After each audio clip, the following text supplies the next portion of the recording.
James here from backtofitness.net. Okay, so though I mentioned backtofitness.net, the website is not exactly up just yet. Hopefully in the next month or two it will be up. And what I want to do is create a community for you guys where we can all instruct, learn, and just get back into fitness. You can follow me currently on social media on Instagram at backtofitness2 and on Twitter. Same, backtofitness2. So, what are we doing today? Well, what I want to do is just sit here and chat with you about what ergogenic aids are and how they can benefit you. Now, my idea is to try and get you to understand what creatine is, what glutamine is. Just, the ergogenic aids. A lot of people don't take them because one, they're afraid of them, and two, they actually don't know what they are. Alright, so let's start off with probably one of the most popular ergogenic aids that just about everybody who's ever stepped into the world of fitness knows about, and that would be creatine. Now, what is creatine? Now, if you weren't sure on what it is, your body already produces creatine naturally. It's stored in your muscle, as known as creatine phosphate. Okay, now when you think phosphate, isn't phosphate flammable? It happens like this. It's exactly what happens. Think about it like this, alright?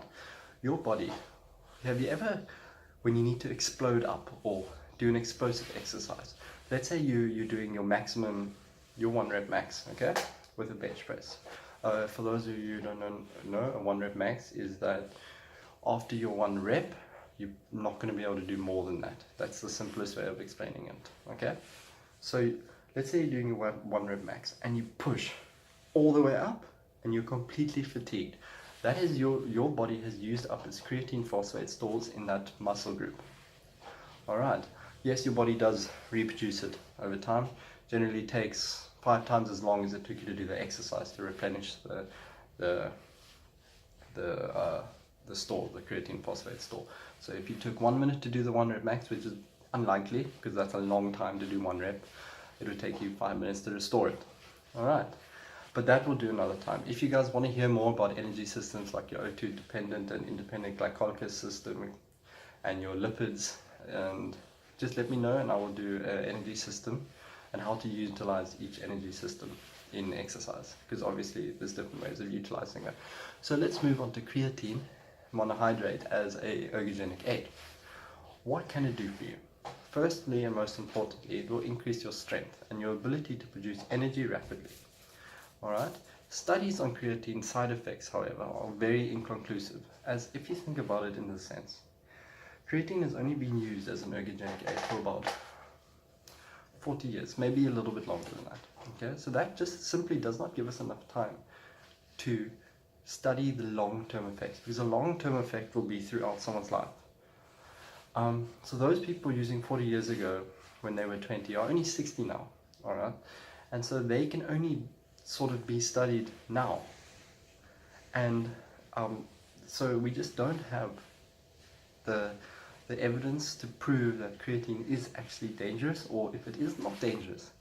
There are beliefs, however, but they are inconclusive and they're just claims that it can cause heart palpitations, affect kidneys and cramping. However, there's no actual evidence that it does this. There is, however, a short-term side effect, and one of them is weight gain. Okay, that is proven. We have had time to study that, and that's the fact that if you do gain weight, most of it is water retention though. And so let's say you put on 4 kgs, but you don't actually look like you put on 4 kgs. It's because you just retain water. You generally get a bit bloated on creatine. However, the benefits are, it will increase strength and muscle endurance. It will, okay? Because think about what I just said. Your creatine, more creatine, technically the better, alright? But the more stuff you put in your body, the harder it has to work. So you have to balance it. And there's also, I can go into more detail about creatine. I'm going to actually do that now. The loading phase, okay? What is the loading phase? A lot of people are like, what is that? Because they read on the bottle, the loading phase, take to load. No, don't do it, don't load, okay? It is pointless. It really is, and I'm not saying that to disprove studies. Some studies show that it's just trust me on this one. Loading is not going to benefit you because you're just going to end up using more creatine and just, for lack of a better word, just pissing it out, literally. Because your body can only take in so much, and you are going to use up all your creatine that you bought, and you're going to have to buy more. So skip loading, just start normally. Okay. All right. Now, another thing I want to say about creatine is that I believe that it will benefit many people, and that if you're in the gym and you're struggling with energy, and even though if you're taking your pre-workout, etc., I believe that if you start on creatine, it will help you greatly, especially in your strength, power, and endurance side of things for your muscle. Because often, I'm going to use myself as an example. I fatigue, especially in my arms. My arms fatigue very, very quickly. Like, I do 2 exercises and I feel like I can't lift up a lollipop, you know? And when I was on creatine, I'm currently not, when I was taking creatine, I felt the improvement that I could go for longer, alright? It felt better. And I think that creatine is a good ergogenic aid. However, like I state, I can't tell you much about the side effects or long-term side effects because there's not enough evidence to prove it. I can just tell you that there's belief claims that it can affect kidneys, but we don't actually know. And I can tell you that it can cause cramps, which personally I don't believe, alright, because one of the main causes of cramps is dehydration, alright, and a lack of water during training. If you're retaining more water from creatine, because creatine does cause water retention, okay, similar to what carbohydrates will do. And what I believe is if you're containing more water, why would you cramp up more? So it is up to debate, that of course. However, personally, I don't have enough evidence to say it, but personally I believe otherwise, that it doesn't cause cramping. Okay, so who is creatine popular amongst? Creatine is very popular amongst weightlifters.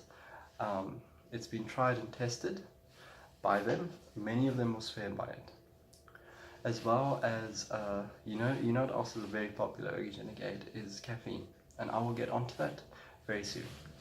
Moving on to my favorite ergogenic aid and what I believe everyone should be taking if they are struggling somewhat in the gym. Obviously, if you want to train completely natural, you must go ahead and do that. Well, it's not that this isn't natural. Okay, it's an aid. It's not illegal. It's very good for you. It's actually one of the most recommended. It's in the top 3 most recommended supplements for almost every day. You can use it. However, there are some side effects, and this is what we call L-glutamine, which is an essential amino acid. Alright, so what does L-glutamine do for you? It promotes, it actually doesn't just help with your muscles, which is a lot of people think, oh, it's going to be good for them. What it actually does is it promotes digestion as well as brain health.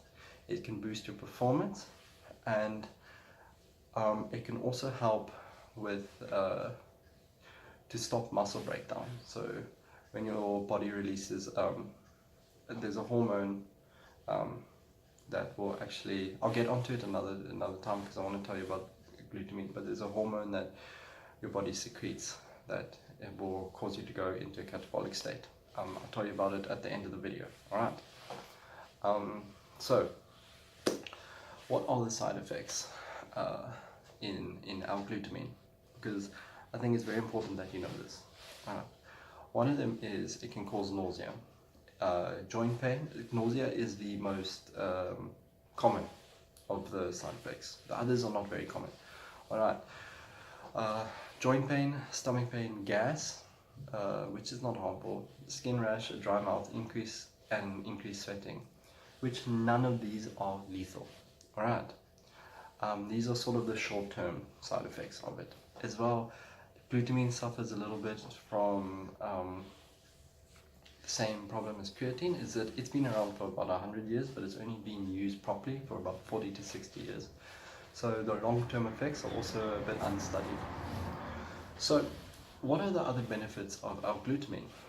Alright, So what it also does, it promotes muscle growth and decreases tissue damage. And another thing is glutamine aids in weight loss, which a lot of people had absolutely no idea about. So I personally endorse glutamine. How I believe you should take it is in its purest form, is a powder, unflavored, and you mix that with your whey protein, if you're taking whey protein, or your vegan protein shake, whatever protein you're taking, or in a smoothie. I believe that is the best way to take it, to reduce the contaminants like sugar, and you see these amino stacks where people just throw lots of rubbish in it unnecessarily. I believe that you should take it in its purest form. Alright, well, who is it popular among? It is very popular as an amino acid. You can find it in many amino acid stacks. If you read, it will say L-glutamine. To an extent, I've seen it in whey proteins as well. Not the pure whey proteins, obviously, because pure whey proteins, they generally don't throw anything in it. So, you know, it's very popular among the bodybuilders and sportsmen. And personally, I have a lot of experience with this, and I think it is the best post-workout supplement you can have to reduce muscle fatigue, muscle pain in the next day, and growth, etc. Along with your protein. You need the protein. Protein is what helps rebuild your muscle. Okay, but I'm not going to talk about protein today. I really do believe that if you're looking to build muscle and to reduce muscle loss, and generally if you're not a big fan of DOMS, which is delayed onset of muscle soreness, I believe that L-glutamine will benefit you greatly, as it really does help me. So, you know, you will find it often in a lot of products that contain creatine and caffeine as well. And I believe that you guys should definitely give it a shot, and glutamine will greatly help you. Alright, though, back to the side effects. If you do get the side effects like skin rash, dry mouth, increased sweating, generally it's recommended you lower the dosage. If it continues, then then it's up to you whether or not you want to stop it. Things like a dry mouth and nausea is one of the ones that is very bothering, obviously. But dry mouth, like a lot of people can live with that because it benefits you in other ways a lot more. So, as I say, that is up to you. So now we're going to move on to the next ergogenic aid that I want to talk about.